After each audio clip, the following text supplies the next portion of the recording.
Delmar Johnson. Yeah, I've just read media accounts about it, and obviously, everyone's, concerned about that and other things at the party. And I think hopefully the next chairman of the party, whoever that is, will deal with these issues going forward, especially to make sure that going forward there's full confidence in the party. What does that say about the Republican Party that you've got secret contracts like that, hundreds of thousands of dollars going out the door?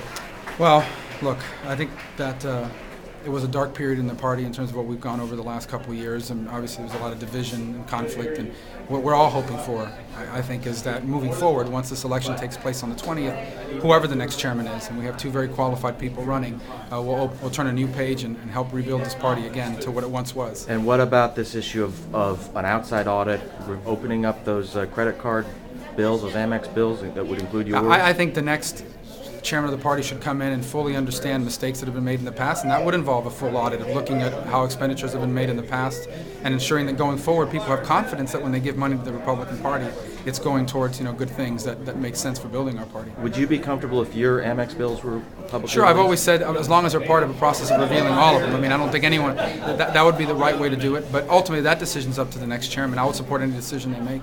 I had not heard you talk about term limits before. Mm-hmm. Are you suggesting you would pledge a certain number of terms, 2, 3 terms? No, I don't know if I would pledge the number of terms because it takes away your leverage the first day you're elected. But I will tell you that my intention is not to make a career out of the U.S. Senate.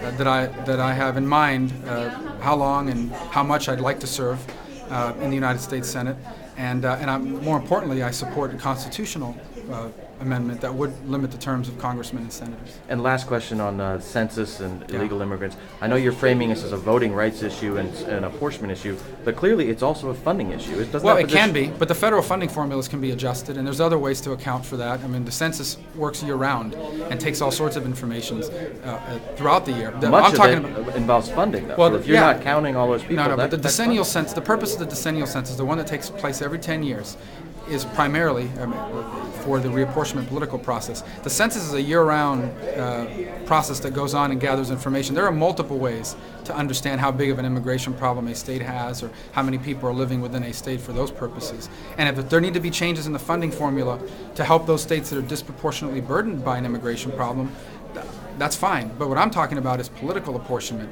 and the designing of districts based on folks that are not going to be able, quite frankly, shouldn't be counted for that purpose because it dilutes the voting rights of citizens and the representation rights of legal residents. Okay, thanks, Marco Rubio. All right, thanks.